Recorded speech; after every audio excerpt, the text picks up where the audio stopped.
Hey everybody, just wanted to go through my new bike. This is technically my gravel bike. My midnight special, I actually took the parts off for the most part and sold the frame and fork to a friend of mine, and he's enjoying that right now. And he just completed the Festive 500 on it today, so he's enjoying it. And I didn't particularly have any issues with it. I just was bored from COVID, and Crust bikes were pretty hard to come by. And when they dropped these frames maybe 3 months ago, I ended up getting one, and was lucky enough before they kind of had their temporary shutdown. So this is a Crust Evasion, and it's in the color green. The video and photos of it comes out slightly bluish, but it's actually more green in real life. So this is a size medium. It works pretty well for me. I do have some new parts that I added to it from the Midnight Special build, but for the most part, I won't repeat a lot of what you guys already may know.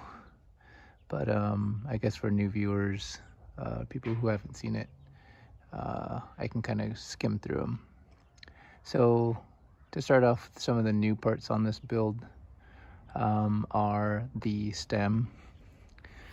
This is a Fairweather stem made by Nitto.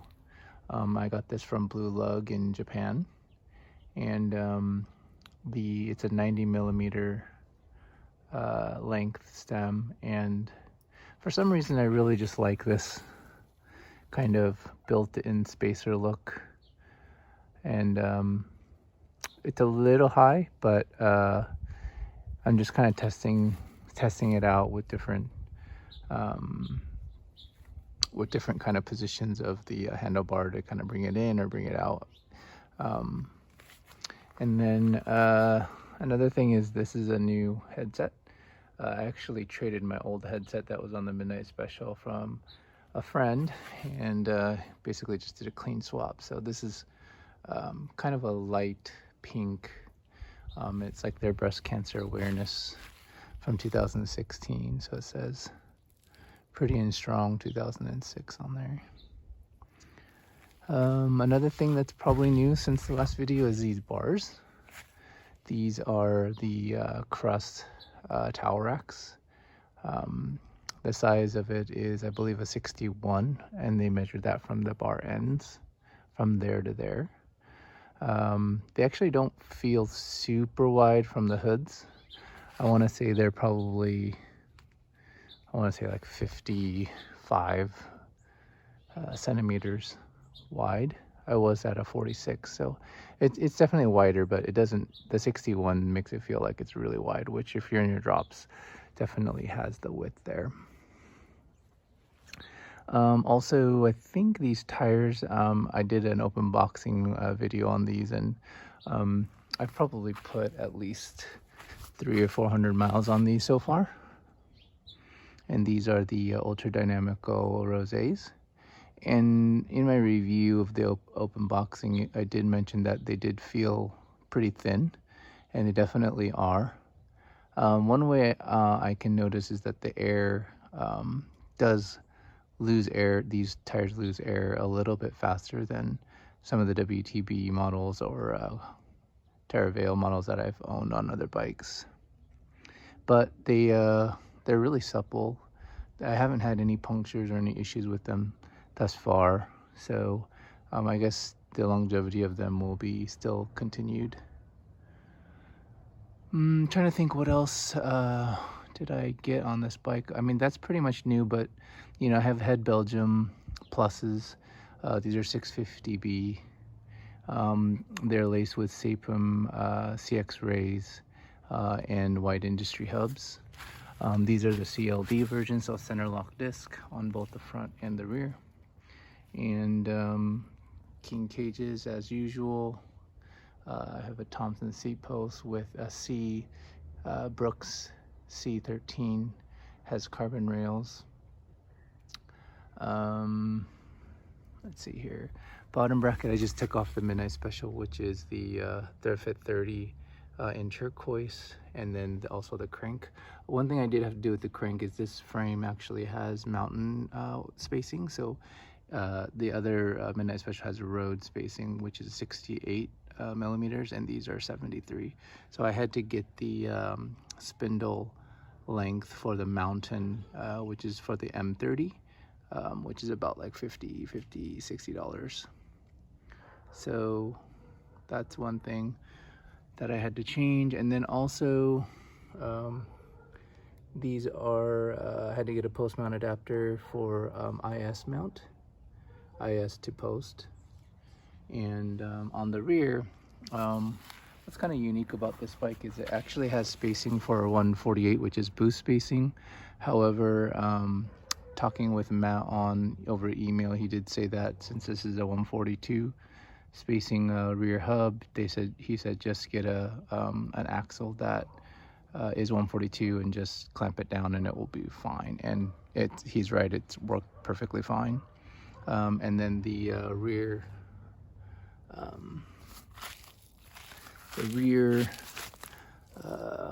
rocker plate is direct on a post mount, so I didn't need an adapter or anything like that. If you do buy these, I would recommend you torque these bolts down to the recommended spec. I want to say it's like 20 or like 17 Newton meters, so pretty tight. I did not do that because I figured that they were already torqued upon being shipped, but so my first real ride, which was like a 35 mile with 3,500 feet of elevation, these were kind of moving and was making a creaking sound. Tightened them up during the ride and it fixed it, and then I went home and torqued them to spec, and now they're fine. So yeah, this is the Crust Evasion. I guess my feedback on it so far is it doesn't feel heavier than the Midnight Special, though this build is about a pound heavier, and I think it's just because overall it just has a little bit more steel. The fork is a beautiful fork, but it probably weighs a little bit more than the Midnight Special's stock fork. I guess in terms of its ride quality, I can feel that the head tube diameter is more thinner. So I think just you can kind of feel a little bit more, it's not as stiff, I guess. And I don't know if that's like good or bad. I just think that's just some of the characteristics that I feel when riding.